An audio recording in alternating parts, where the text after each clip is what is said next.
Hi guys. So that's episode. Thumbs up, right? I mean, it was a good episode. So y'all might notice that my background is different tonight. I'm decided to try a new thing. Aljalessa, the Black Nuna speaks. You guys can look her up on YouTube. She's really cool. She has a similar kind of background going on in her videos. So I was taking a pictures of her book. The acoustics are nice in here. Plus my neighbors, I think there's like some kind of praise and worship session going on next door. I don't know what is going on over there, but they can do their thing. As long as that woman who can't sing doesn't come on again. So let me just dive right into my points for the episode. First point.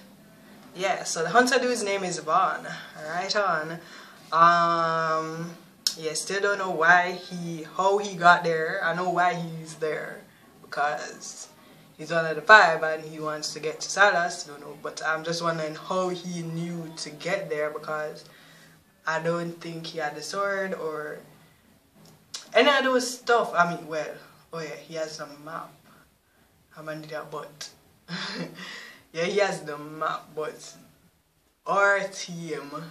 When I say our team, I mean Bonnie, Stefan, Rebecca, Elena, Shane, all that. They all needed Shane and Bonnie to like look at the map and all these things. I don't know.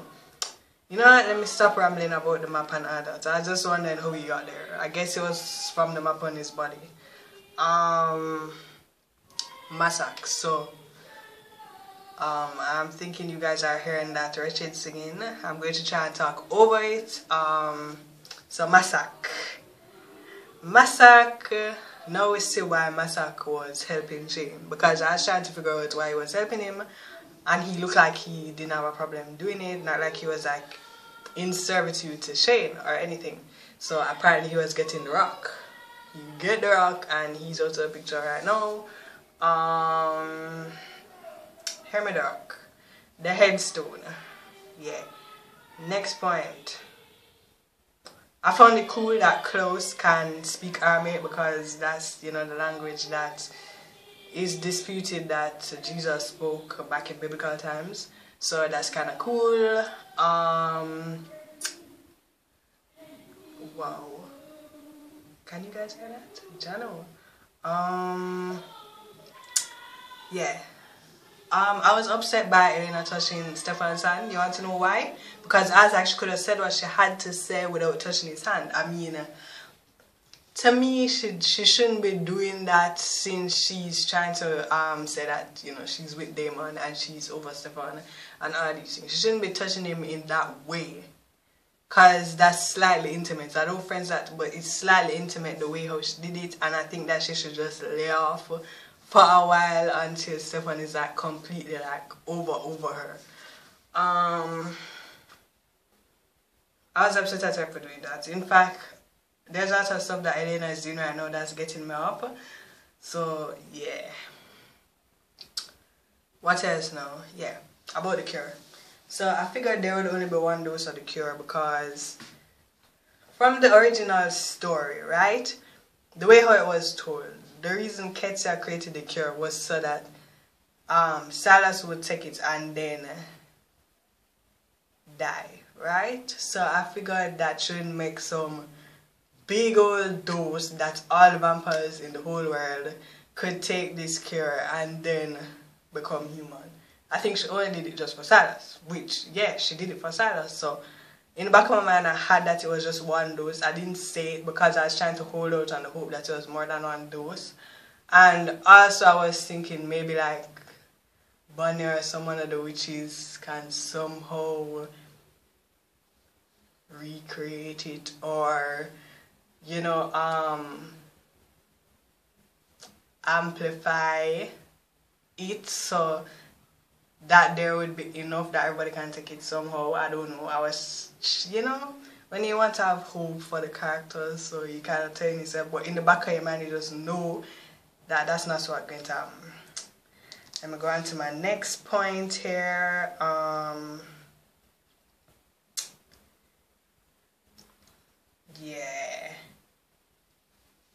found it slightly weird though that nobody seemed to realize that it would possibly only be one dose of the cure.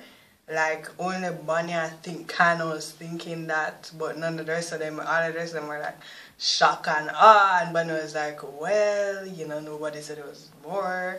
So not, I mean, maybe she was holding out the hope too why she didn't say it to them. But yeah.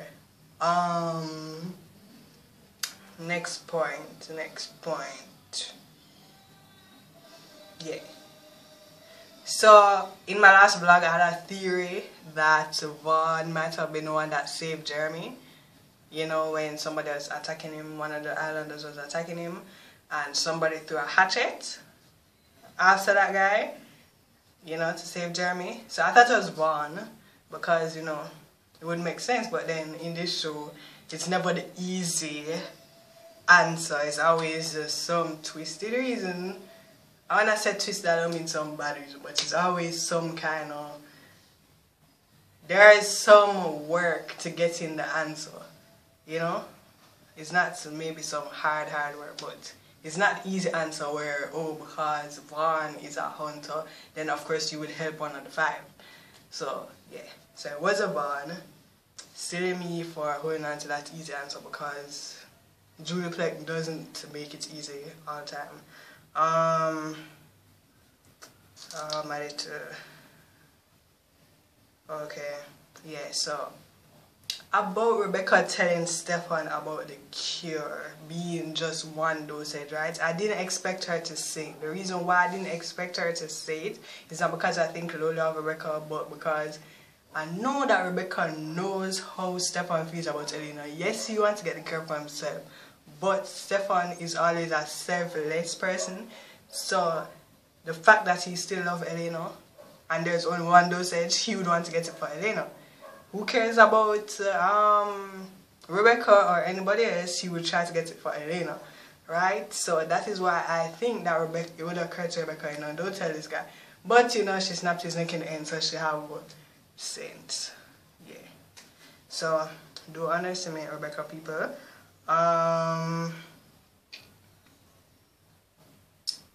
Yeah, so I also made another hypothesis in my last vlog about Shane's wife.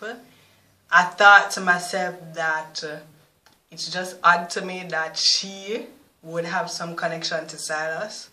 So I was thinking that it might have been an hallucination, you know, that he was seeing with the wife and everything. And turns out it was true, that it was a hallucination. Love, trust in my gut. Next point now.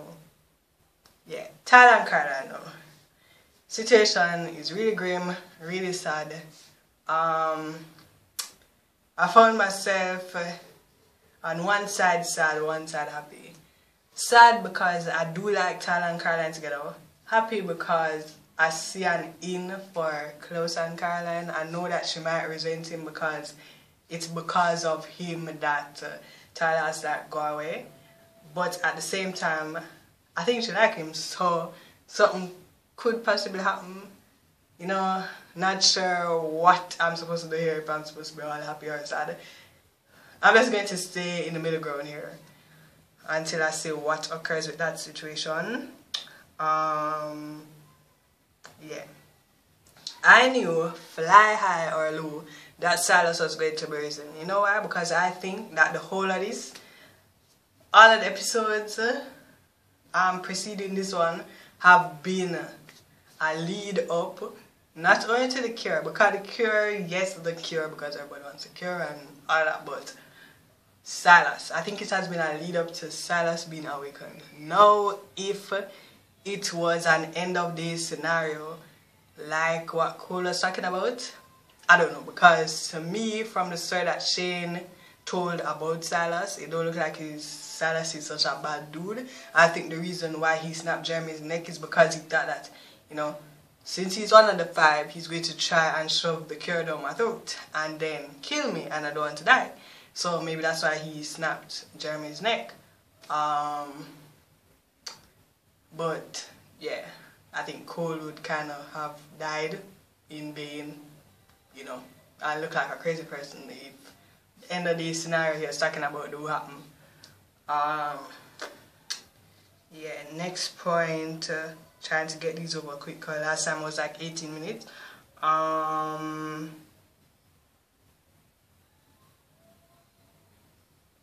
Let's see. Yeah. Rebecca stole the words right out of my mouth. I think you guys know what I'm talking about here. When she said that Damon did something selfless for once and he was... I wouldn't necessarily agree that he was just turning into a good guy because, I mean, he's been trying. But he did something selfless this time because all of his actions, like 99% of the time, are not, yes, he's saving people, but the thoughts behind it, the logics behind it is not selfless. Like Stefan would be. It's like a selfish action because he doesn't want to lose Elena. He don't want to lose this person or that person. This is why he would do stuff before, right? So yeah, it's not some selfless action. So he did the selfless action in this episode and I commend him for that. Yeah, I know some Damon Bass people will probably be like, but Damon is always selfless and whatever, but he's not. You show me when he was selfless. I'm not saying he didn't save anybody, no, but show me when he was selfless. Show me that. Okay. Next point. Catherine. No, I'm not going to say I am. You know what? I'm probably, yes, I'm upset that she's back, but on another note, you know, Catherine brings the entertainment. That Klaus brings the entertainment too. So, you know, you kind of want her to come back, but at the same time, you don't want her to come back because bad stuff may happen. But yeah, now she's back.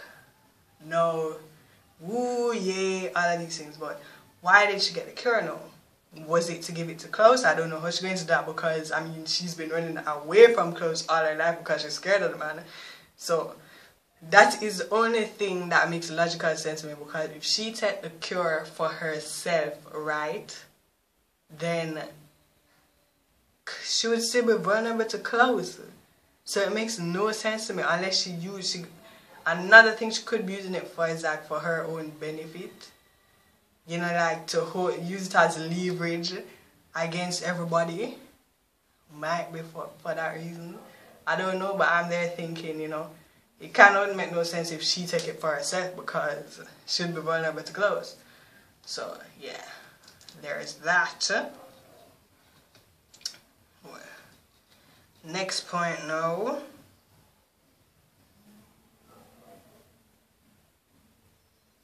Yeah, so this point goes out to all of the characters that have been helping Elena to get, helping them to get the cure for Elena.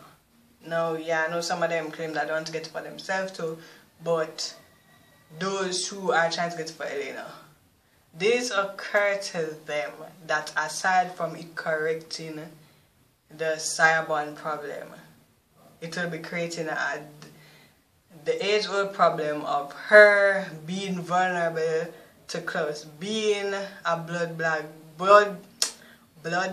bag to Klaus. That's what would happen here, you know, because she'd be a human again.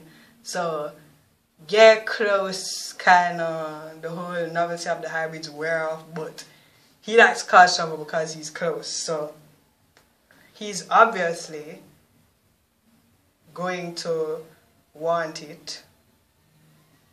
He's obviously going to want to use this against Elena because you'd want to use it as a blood bag. Sorry about that, guys. I kind of lost my list here. Yeah, so didn't it occur to them? Didn't that occur to them at all? Because truthfully, it's been in the back of my mind the whole time, but I was there like, I kind of want the whole Cyborn issue to go away too. So I was just there. I want her to be careful, but at the same time, I'm like, you're going to cause that problem again with the clothes. Yeah. My next point, my final point,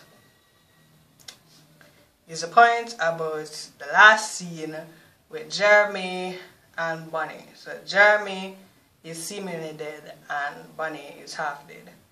Now, of course, we're going to hope, well, at least the people who care about Jeremy and Bonnie are going to hope that nothing happened to them, right? We're going to hope that Jeremy was wearing the ring.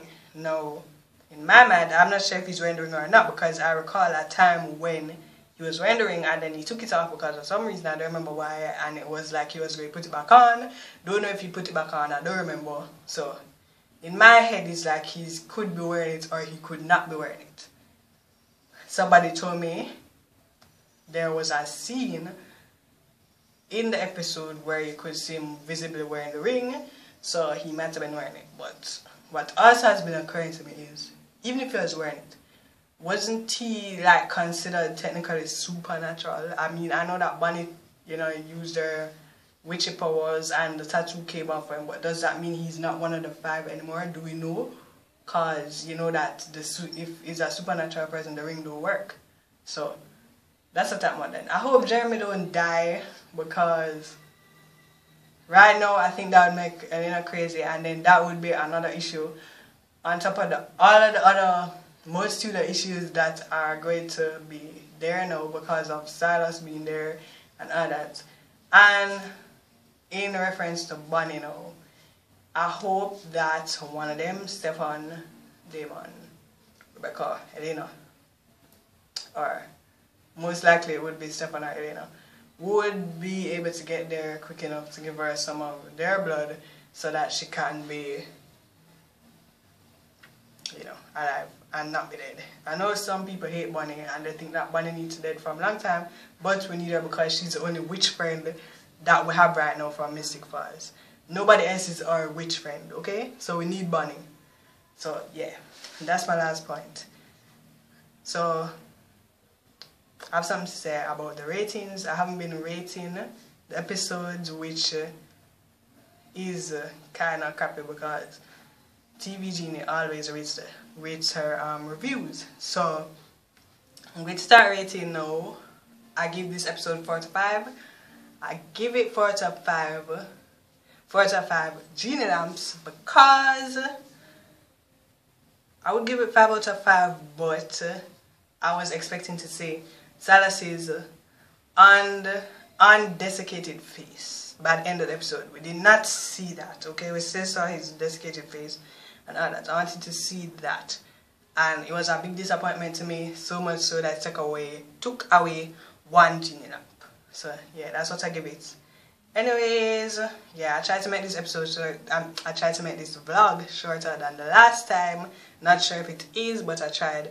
I'll be paraphrasing, in written form on my TeeVee Genie vlog. That's TeeVeeGenie.tumblr.com. I'll be putting that link in the description, so those who aren't watching it on YouTube kind of watch it on YouTube and look in the description box for the link to my vlog. Yeah, because I'll be doing it in written form for those of you. Yeah, for some people can't watch the video, and also, yeah, I know a lot of people on Tumblr can't watch videos. They like to just read stuff and reblog and all that. So yeah, for that reason I'm having a written paraphrased version. Anyways, let me stop rambling now and tell you guys bye. One more note, all those who are Spartacus, I'm sure you know by now that it didn't come tonight. It wasn't scheduled to air tonight, but it will be coming. Episode 4 will be coming next week, so look out for that. Anyways, bye guys, have a good weekend.